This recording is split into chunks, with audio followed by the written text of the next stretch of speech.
Last video I made it far too long because we had a tour of the front garden and the back garden, as well as bits and pieces as has happened, setting the scene of that time of year. So I had to take really drastic action because it would have been too long for anybody to want to watch. I think it was nearly an hour, so I had to cut it in half. So I'm just showing you here part of that footage where I was showing how the vegetable garden has been completely taken over really by wild plants, tall plants as tall as me, and I decided I really did want to grow some vegetables, so I've cleared that and I've got some baby vegetables growing, which I'll show you. And this is the area around the wood pile, and that had got really out of hand as well, and everything had just taken over, which again, I love the wild plants, but there are plenty of the same ones in other parts of the garden. So I decided to clear that area so I can use it as more of a potting area. And also, I really wanted to have a little fire one evening, and I looked around, there was nowhere I could set a fire. And I thought, well, when that happens, things have got to change. Now, much of the garden is still wild, just as it was. And we've got thistles here, which are, I don't know if you can see against the light, it's a beautiful blue sky day. They are taller than me by far. The alder tree is working quite close to the telegraph wires, so I think fairly drastic action may end up being needed there, but not yet. These are the sea buckthorn bushes, and they're completely covered in bindweed, which is now flowering. So you can see why it's affiliated to the moon, can't you, with lovely moon-shaped flowers. They are beautiful, but yeah, it has rather submerged the sea buckthorn. I can see a few orange sea buckthorn berries through there, which is, I'll have to investigate when I've got more suitable clothing on, because there are a lot of thistles where I'm walking. But that's not really what I'm going to show you today. I want to show you where I've been making some space. Oh, and just to say, behind here, behind the water butts, I've got some little modules with some more little seedlings going. So a lot of those are vegetables or salad. And as I make more space, they'll go into the vegetable garden here. But I'll just show you what is here, because there are still some broad beans, which have done reasonably well. And they're a very easy crop to grow. The only thing is, because it's been very dry, some of the pods have got no beans in, quite a few of them actually, which is disappointing. But I'm always pleased. I mean, I'm pleased to get any. I'm not counting the yield, and they're lovely when you just pick them and then pod them and then eat them. So I'll try and do better another time. I think probably just watering them all would not go amiss. And I've had lots of potatoes, and this part of the bed is getting clear now because I've been eating some potatoes, and in fact I've got some to pot into pots as well. Those have started to grow by themselves that I found, so I'll be doing that as well. But this will give space for some of those modules you just saw. And here I've got onions. I'm not sure what they're going to do because they are growing a bit, but they've flopped over very much too early. And these are dwarf beans I put in more recently since I've done this clearing, and carrots, which are coming on as well. Lettuce, which are even starting to go up to seed, but they're not badly so. They're still usable. Marigolds, sort of, I left them there. They were there in the wild beds, but you can't have too many marigolds. I think they're lovely, very cheerful, very good for the health of other plants, and they're a herb that you can use as well in culinary and other ways. This little row here, I'm not actually sure what that is. I often don't know what things are till they get bigger, apart from it's either beetroot or it's a ruby chard, but I think it might be beetroot. And there's a lovely big chive plant here, which again I left there, and comfrey, which I left there because that's a very useful plant to have in the garden in quantity, very good for the compost heap. Still a few peas. The plants aren't looking at all good, but the peas are so pretty, aren't they, with these purple pods? There are a few left. Again, I've been eating those. I've been eating them not as much too, but the peas in the pod, they're full of peas, which are green, bright green, so it's a very nice contrast. As well, I didn't mention that, but there's some tiny little baby plants I've put in more recently, which again, they look like more carrots. Yeah, they are. Carrots seem to quite like this garden when I remember to do them.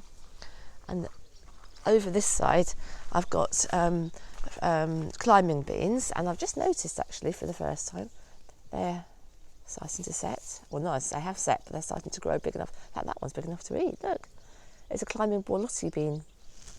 And I put some more in more recently down here. I think they're the same, or they might be a different climbing bean, but they may have time to develop this season if we get some more warm and dry weather and the right kinds of weather. And these will be lettuces, and again this is since I cleared the bed, and they're very quick growing, which is nice, and you can use them as baby leaves, which is what I will be doing. And this is another salad leaf, I think, and ruby chard here, quite a lot of chard, which is again because you can use the individual leaves. There's some more carrots down here.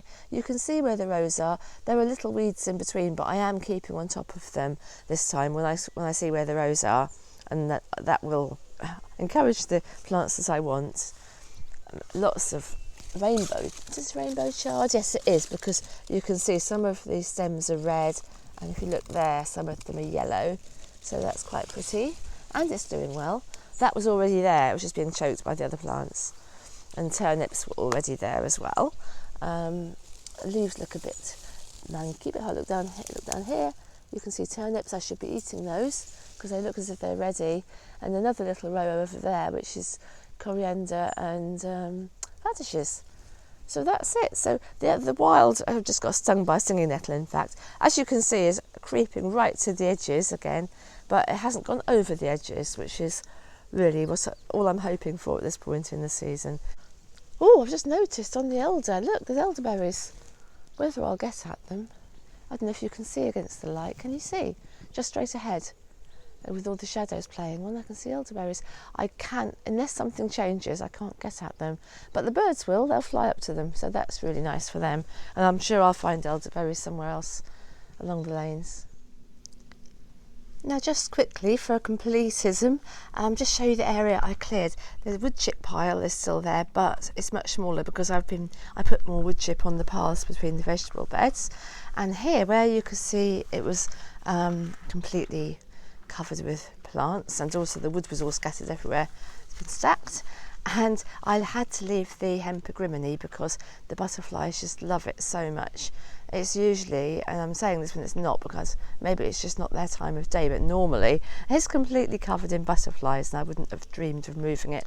But apart from that, I have cleared a lot of this area, so you can actually sit down now, and I retrieved this little table from under the bindweed and I've put it on here, and this is my little fire thing, which I can now use.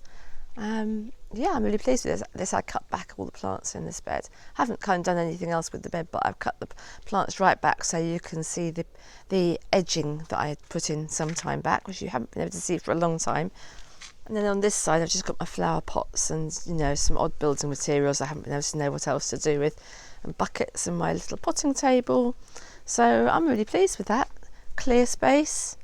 It's still, there's still plenty of wild each side of it, so and it just gives you a nice clear way through.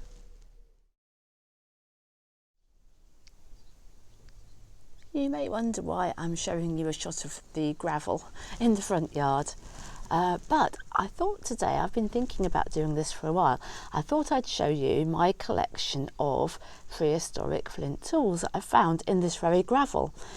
Now, I know that people often say, oh, I think I found a flint tool. And they probably could well have done. But also people sometimes don't know whether what they found is one or not. They look at it and think, well, perhaps it is. And I'm not much different from that, but I have had the advantage of being married to a prehistorian. Before I start showing you the other blades that I found in the gravel here, and explain to you the signs that I look for to show that I believe they are not just naturally the shape they are, but they've been shaped by people, here are some much bigger ones, but they are ones that have been fully verified as being prehistoric tools. but they've still got some of the same telltale signs about them. So these are ones that I found while my husband was still alive, and so he would know as a prehistorian that they were genuine. In fact, one of them here he definitely found himself, which I'll show you in a minute.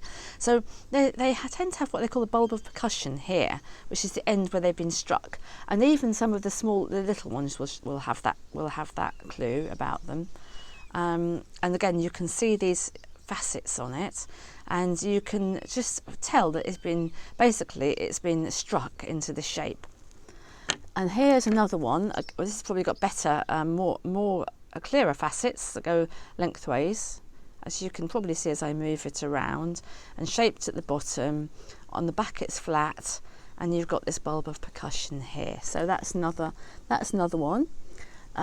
This is a paler flint, but again it's a lovely flint that I know that was favoured. It's not finished at the bottom here, but it obviously hasn't needed to be for the use it was intended for. Another one here, beautiful flint again, worked at the edges. I don't know if you can see it, this kind of nibbling at the edge, and turn it over, bulb of percussion. And you start to get the picture anyway. So I've got two which are this pale grey flint, which is also sometimes favoured. But this one is the one that Trevor found in the field opposite our old house, actually, and he immediately picked it up and said, oh, it's a scraper.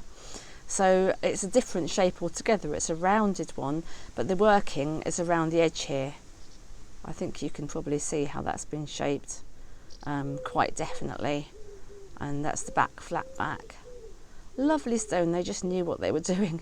We could learn a lot from sort of patient observation and choosing the right material, exactly the right materials, not just in practical terms, but to me it clearly shows a concern with the aesthetics as well, which is so exciting to me, really, that people used to often say in the old textbooks, oh well, it was all to do with practicality and they had really hard lives, and if they came together, the people, it was just to trade axes. It was not, there was nothing kind of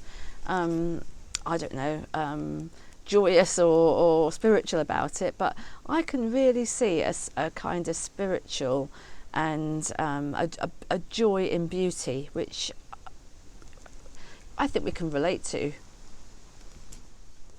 This one here, I remember finding this one with my husband.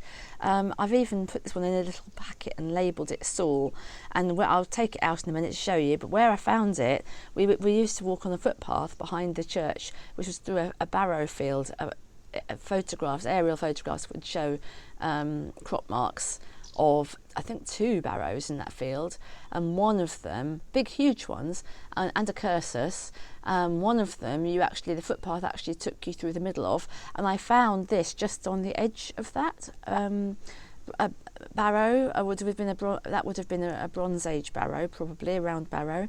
So it was really exciting to find. That's the only time I ever found anything actually human made on that field, but I always had to have a look, and especially after I found this. So I'll take it out of the packet in a minute and show you that one. And I'll do that. That's the last thing I'll show you before I show you the little pieces I found in the yard here, because it's much more similar size to them. So here it is. It's very, very small. I don't know if you can see I've got dirty fingernails. I'm sorry about that. I've been gardening. You can see it's very small. You can see when you see the size on my fingers. You can see this has got these facets. It's got a lovely black stripe across there, but otherwise it's a very pale coloured flint. It's got a symmetry about it. It's got this lovely flat but slightly is that called concave? Yes, I think it's concave when it bends inwards. Lovely, just a lovely little thing, and you can hold them in your hand and imagine them being used, although they weren't all used like this. Some of them were, I think, a series of them set into the edges of a piece of wood. I don't know enough about it to tell you this would be this and this would be that, but definitely this is this was found on the edge of a Bronze Age barrow, and it's one of my favourite things. And here are just some of the flints that I found. So what I tend to do, if I'm sitting here at my little table, I'll be looking down, and if I see something that looks likely, I'll go over and pick it up and have a look. And I reject them sometimes out of hand, and other times I'm not sure, so I put it up on the side, and then I get my glasses or a magnifying glass or something and have a better look. So I'll show you the one that started it, that made me realise that the gravel that was just delivered as a load of gravel to top up the yard this probably came from a gravel pit that was the site of a working in prehistoric times. In fact, in the late Mesolithic. Now, why do I say the late Mesolithic? Well, that's because this was the first one that I found. I'll just put it in my hand and show you. And this picture, I showed a picture of this to Catherine, our friend, who Trevor and I used to know when she was an undergraduate, and then she did her MA and PhD, and she's now she's a really respected specialist in the area of lithic tools in particular. So she was able to say that it was late Mesolithic, and that means before Neolithic, which means that it's more than 6,000 years old. I don't know how well I'm going to be able to get this to focus, but I think it's fairly well focused. So one of the things about this, which has helped me identify other tools or blades, I would probably describe them as more accurately, in the gravel here, is number one, if you look closely, you can see that there are facets cut into it. So there are these kind of planes. As I turn it like this, you can probably see how the facets are cut in. And what particularly typical is that I start to get an insight into our prehistoric ancestors' aesthetic choices, and I'm not being fanciful saying that, because they love certain kinds of flint, and if there are stripes like this one, they seem to have chosen particularly attractive pieces of flint, and they're always transparent. Well, nearly always, I shouldn't say always, but nearly always got beautiful transparency about them, but not always the same shape. And I'm sure they had different uses, of which I'm not an expert myself, so unless I showed somebody all of them, I couldn't begin to tell you what their uses were. But some of them are very tiny, and I imagine several of them being put into a handle. This is a very small little blade, and it's really transparent. Let me see if I can, I'm not sure if I'll be able to, hold it up to the light so you can see how the light shines through it. Can you see my finger through that flint blade? It's really transparent up against the light. It's really beautiful. And by the way, just while we're looking at that, if we look above, you can see the martins all gathering on the wires there. I thought they would be house martins, as we're near houses, but I looked at them through my binoculars and then looked up in the bird book, and in fact they're sand martins. And there's even a drawing of sand martins on telegraph wires and all flying off together, and it said this is a typical view of sand martins. So that was interesting, and it's just the time they start to congregate in the first half of August, ready to go back. They go back before the swallows do, and after the swifts. So I'm really lucky with my telephone wire. You might think it's a bit ugly, but actually I get beautiful bird life, and also on the actual telegraph pole, just on the other, just beyond, on the right hand side of where I'm showing you, I get a woodpecker tapping away, but thinks it's a tree, and I'm clearly getting something from it because he doesn't stop tapping. He keeps tapping and tapping, moving up and down the telegraph pole. So that's lovely to watch as well.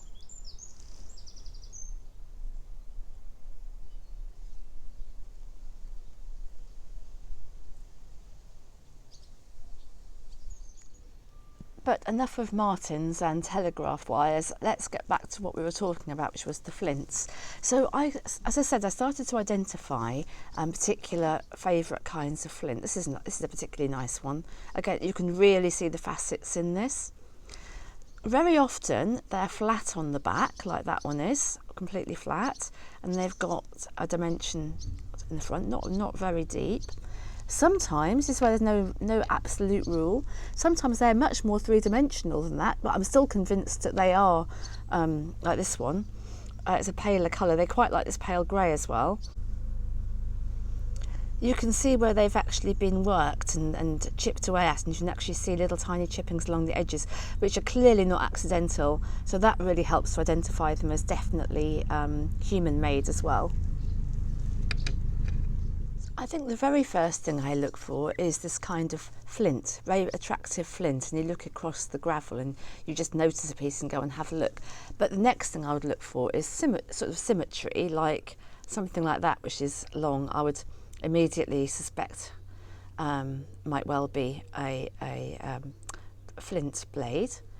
And also the pattern, as I said, there's some lovely stripy ones like that one there. And again, you then start looking for the facets and the working. You turn it back and forward in your hand and find those telltale signs. But sometimes they're not completely symmetrical. Sometimes they've got a bend in them. Let's find one that's like that. Here's one. Let's hold that one out for you. So that I'm sure is one, and it's got it curves. Quite often they've got a concave or a convex back to them as well. This is a very pretty one, so that's again, that alerted my attention. This is lovely flint, and then you start to see the facets in that. That's broken one, or broken in antiquity, I imagine, but I'm sure it is one. Here's another one, which is got this. As you can see, they've chosen these stripes.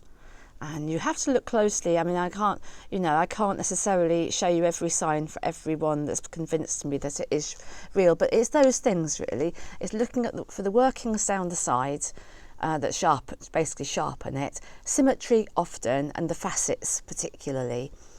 This one is one of the biggest ones that's come out of the gravel here. It's really, as you can probably see against my fingers, it's really long. And I only found this one quite recently, which I've been looking for a long time, so, a couple of years or more. So it's interesting how they can still come to light, and that is a curved one, but I have no doubt that that's one. Sometimes they aren't flat at all. They're almost like a sort of, I imagine them being used for boring. They've got a kind of almost like what would you call it, like a spiral effect, so you can imagine if you turned it like that, it would make a hole like a bradawl. So a few of them are like that, but again, I'm sure that they, look at them closely and you can see how they've been struck into those facets that turn them into a tool. But I think my favourite one, apart from the one which actually started it all, that Catherine had identified, but probably the ones I found since then, my favourite would have to be probably this one. Let's show you this one. So that's lovely flint. You can see the facets. It's not completely flat on the back, but it's been shaped on the back as well. It's this lovely transparent flint, as so many of them are. Lovely dark browny colour, but then held up to the light, it's got this kind of ambery glow about it. And I really don't think that the gravel has finished yielding up its secrets yet either, because why should it have? There's always another rain shower that makes another flint glint, or they get turned over as they get kicked up. So I imagine the collection would be expanding. It's been a few weeks since we've had a look at the Frank garden, and it's such a lovely sunny breezy day that I decided today's the day, and things have changed actually a lot, as you'd expect really. I did plan the garden so that there would be things to look at, or not just to look at but to experience, I suppose the word would be, all year round, not just for me but for the wildlife, as I always say, but it's true. So at this time of year, what we particularly have are the Japanese anemones. They're the colour in the garden at the moment. And on a sunny day like today, the play of shadows is really, really lovely as well, because there's so much vegetation in the garden now. And you can see the height of some of the things, like the bronze fennel, and even the willow, which once upon a time I didn't imagine would meet overhead. And I know I'm not very tall, but I can walk through there now. And what else can we look at? I mean, it's so full at the moment. You can walk right round, but it's really rampant. So this is the veronicastrum that I often mention, but it's actually in flower at the moment. These lovely, very pale pink spires, which are lovely when the sun shines through the little kind of bristly bits. And as you can see, actually, a good example here that the bees absolutely love it. As I love lots of the things in this garden, which again I did look at and research before planting. The other sanguisorba here, which is bending over a bit, but I guess under the weight of its little flowers, because there are quite a lot of them. But it's still doing really well, and lots more of the Japanese anemones on this side as well. So I can walk right to the end, just because it really is rampant. And there are some late roses here, which is Lady of the Lake, which have come out, which is, again, I love seeing roses, and it seems such a shame when they're all over, but you do get the odd flower later on as well. And what else can we look at? We've got the hazel trees, which both are really happy. I don't know why they like it so much, but they do seem to. Perhaps it's the shelter of the holly that they like, I don't know. Dragonfly, who doesn't really do a lot, but I really like his or her presence in the garden. And there's just, again, a few odd little geranium flowers which give you a little hint of pink. And this is my only, I think, white Japanese anemone, and again you can see how the insects love it. Really, really pleased with the way the insects of the pollinators have taken to this garden. And I think that the pink anemones always seem to predominate, so it's nice that there's just this one white one as well, and more veronicastrum. I put some in each part of the garden. You can see in the hedge it's full of brambles, which means it's full of blackberries. They're very tiny. In some places they're better than this, but they're very rarely very good in the hedge here. I don't know why, but it's just nice to have them. And again, the pollinators love the blossom, and they also love the actual berries. You can see at the moment there's insect activity. Before we go back through the arch, let's say hello to the garden guardian, the sprite child, and the frog here, who have been very patiently sitting at their posts. And I can see that the sprite child's been slightly targeted by the sparrows, who love being up in the eaves and guttering above, which I don't know if you can hear them chirping away now, but they have been very noisy earlier on. There's one. And the flowering fennel as well, which all smells really nice when the sun shines on it, because the volatile oils get released, which is the same, of course, is true of this thyme, which is like a kind of mat of thyme down here. I don't know if the light's quite right for it, but that spread out beautifully as well. It was just little tiny plants when I put it in, and it bridges the gap between the front doorstep and the circle, and then the rest of the garden. So I'm really pleased with how that's spread out and done what I hoped it would do. And the dragon stone down there, and the devil stone down here, which didn't trip me up today yet, although I shouldn't say that too soon. So here we go back through the arch and just towards the gate again. And I just see here that there's, talking about things, roses coming back again. There is a rose going to come out there.